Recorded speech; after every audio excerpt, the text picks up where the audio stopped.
தந்தை, மகன், தூய ஆவியின் பெயராலே ஆமேன். மூவொரு கடவுளுடைய அருளும் ஆசீரும் பாதுகாப்பும் வழி நடத்துதலும் உங்களோடு இருப்பதாக. பொதுக்காலம் 18வது வாரம் வியாழன்கிழமை. இயேசுவில் என் அன்பு சொந்தங்களே, சிறியவற்றில் நாம் பொறுப்புள்ளவர்களாக இருக்க வேண்டும். அந்த தாளந்தோமிலே இயேசு கடவுள் சொல்லுகின்றவள் இவ்வாறு சொல்லுகின்றார்: சிறியவற்றில் நம்பிக்கைக்குரியவனாக இருந்தால் உன்னை பெரியவற்றுக்கு அதிகாரி ஆக்குவேன் என்று சொல்லி. இந்த சிறு சிறு காரியங்களிலே நாம் கவனம் செலுத்தாதலினாலும், சிறு சிறு காரியங்களே முழு உள்ளத்தோடு செய்யாததினாலும் எத்தனையோ ஆசிரியரை நாம் இழக்கின்றோம், நற்பெயரையும் நாம் இழந்தவர்களாக வாழ்ந்து கொண்டு இருக்கின்றோம். புனித அன்னை தெரேசாள் சொல்லுகின்ற பொழுது, கடவுள் நம்மிடம் எதிர்பார்ப்பது நாம் எந்த அளவிற்கு வெற்றி பெற்ற மனிதர்களாக வாழ்வு முன்னேறினோம் என்பது அல்ல, மாறாக எந்த அளவிற்கு உண்மையுள்ளவர்களாக வாழ்ந்தோம் என்பதே என்று சொல்லுவார். இயேசுவின் குழந்தை தெரேசாள் சொல்லுகின்ற பொழுது, சாத்தான் நம்மை சோதிக்க வருகின்ற பொழுது பெரிய பெரிய பாவங்களை முதலில் நமக்கு கண்முன் கொண்டு நிறுத்துவதில்லை, நம்மை செய்ய தூண்டுவதில்லை, மாறாக சிறு சிறு ஆசைகளை தூண்டி அதன் வழியாக நம் வாழ்வையே பாழ்படுத்தி விடுவானாகவே எச்சரிக்கையாக இருக்க வேண்டும் என்று சொல்லுவார்கள். விவிலியத்தை பார்க்கின்ற பொழுது சிறு சிறு தவறுகள் வழியாக இறை ஆசிரியர் இழந்து போன எத்தனையோ கதாபாத்திரங்கள் நம்மால் சொல்ல முடியும். ஆதாம் ஏவாள் தொடக்க நூலிலே சிறு ஆசை, உணர்ச்சி என்னாயிற்று? கடவுளுக்கு கீழ்ப்படியவில்லை, சாத்தானுக்கு கீழ்ப்படிந்தார்கள், அருள் வாழ்வை இழந்து போனார்கள். காயின் தன்னுடைய சிறு உணர்வை கட்டுப்படுத்த முடியவில்லை, அங்கே பொறாமை ஊற்றெடுக்க ஆரம்பிக்கின்றது, கோபம் வெறியாக மாறுகின்றது, தன் சகோதரனை கொலை செய்ய ஆரம்பிக்கின்றான். தொடக்க 25 ஏசாயு பசிதான், அந்த பசி அவனால் அடக்க முடியவில்லை, அந்த பசிக்காக தன் தலைமகன் உரிமையை விட்டு விடுகின்றான், ஆசிரியரை இழந்து போனவனாக இருக்கின்றான்.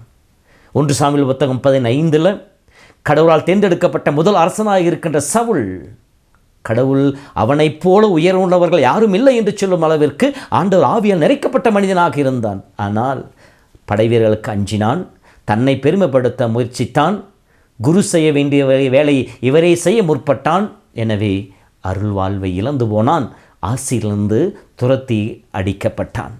யூதாஸ் அதே நிலைதான். இப்படி எத்தனையோ உதாரணங்களை நாம் சொல்லிக்கொண்டே போகலாம். சிறு சிறு காரியங்கள் இறை அருளை இழக்கச் செய்வதற்கு காரணமாக அமைந்தவை.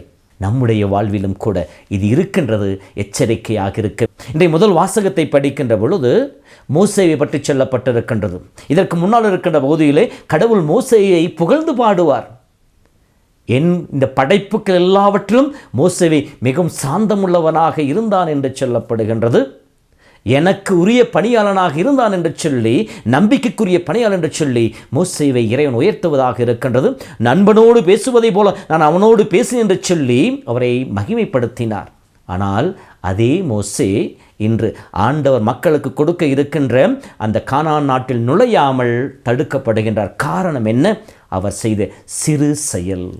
இன்றைய முதல் வாசத்தை படிக்கின்ற பொழுது மக்கள் தண்ணீருக்காக வாதாடுகின்றார்கள், கடவுளுக்கு எதிராக மோசேவுக்கு எதிராக புலம்புகின்றார்கள்.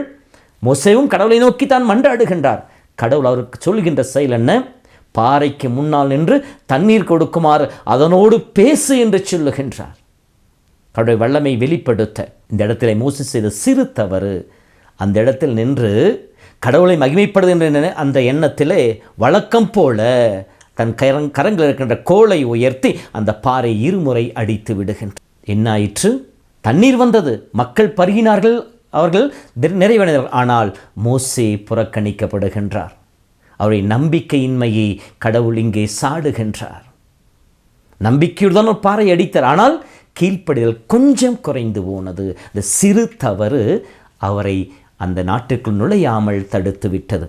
அன்பு சொந்தங்களே, நம்முடைய அன்றாட வாழ்விலும் இது நிகழ்ந்து கொண்டுதான் இருக்கின்றன. நாம் பெரிய காரியங்களை செய்கின்ற பொழுது மிக கவனமாக செய்கிறோம். எப்படி செய்வது, என்னென்ன வழிமுறைகள் செய்ய வேண்டும் என்று சொல்லி ஆராய்ந்து திட்டமிட்டு செய்யணும். ஆனால் நம்முடைய அன்றாட வாழ்விலே சிறு சிறு செயல்களை நாம் கோட்டை விட்டு விடுகின்றோம். முழு கவனத்தோடு செய்வதில்லை. இறை வார்த்தை சொல்கிறது, முழு மனதோடு செய்யப்படாத அனைத்துமே குற்றம் என்று சொல்லப்படுகின்றது. அப்படி என்றால் நம் வாழ்விலே எச்சரிக்கை கொடுக்கப்படுகின்றது. சிறு சிறு செயல்கள், சிறு சிறு பொய்கள், சிறு சிறு திருட்டுக்கள், சிறு சிறு தப்புக்கள் தான் நம்முடைய பெயரையும் நம் வாழ்வில் இருக்கின்ற எல்லா நற்குணங்களை நம்மிடமிருந்து அகன்று போய்விடச் செய்து விடுகின்றது. இந்த சிறு சிறு பொய்களும் சிறு சிறு தவறுகளும் சிறு சிறிதாக பெரிதாகி நம்மை முழுவதுமாக ஆட்கொண்டு விடுகின்றது, அடிமைப்படுத்தி விடுகின்றது. நாம் எச்சரிக்கையாக இல்லையெனில் அருள் வாழ்வை இழந்து போவோம். நம்முடைய சிறு காரியங்களை கூட ஆசீராக மாற்ற முடியும் என்று சொல்லி இயேசுவின் குழந்தை திரமால் சொல்வதை போல நம்முடைய பலவீனங்கள், நம்முடைய வேதனைகள், நம் வாழ்வில் தடைகளை கூட இறை அருளாக மாற்ற முடியும். ஆகவே இந்த நாளிலே இந்த ஒரு செய்தியை நாம் எடுத்துக்கொள்வோம். என் வாழ்வின் ஒவ்வொரு நிமிடமும் நான் முழு அறிவோடு முழு சிந்தனையோடு செயல்படுபவனாக இருப்பேன். என் வாழ்வில் ஒவ்வொரு சிறு சிறு செயல்களிலும் அக்கறை காட்டுபவனாக இருப்பேன் என்று சொல்லி வாழ முயற்சிப்போம். சிறு சிறு செயல்கள் வழியாகவே கடவுள் நம்மை ஆசீர்வதிப்பவராக இருப்பார். நாம் செய்கின்ற சிறு சிறு செயல்களும் நமக்கு நிறை அருளை பெற்றுக் கொடுக்கும். அதை தான் மத்தேயு 25:31 இருக்க வசனங்கள் சொல்லப்படுகின்றன. பசியாக இருந்தேன், எனக்கு உணவு கொடுத்தீர்கள். தாகமாக இருந்தேன், எனக்கு தண்ணீர் கொடுத்தீர்கள். அந்நியனாய் இருந்தேன், என்னை காண வந்தீர்கள். ஆடையின்றி இருந்தேன், என்னை உடுத்தினீர்கள். செய்கின்ற சிறு சிறு செயல்களும் நமக்கு இறை அருளை பெற்றுக் கொடுக்கும். ஆசிரியருக்காக ஜெபிப்போம்.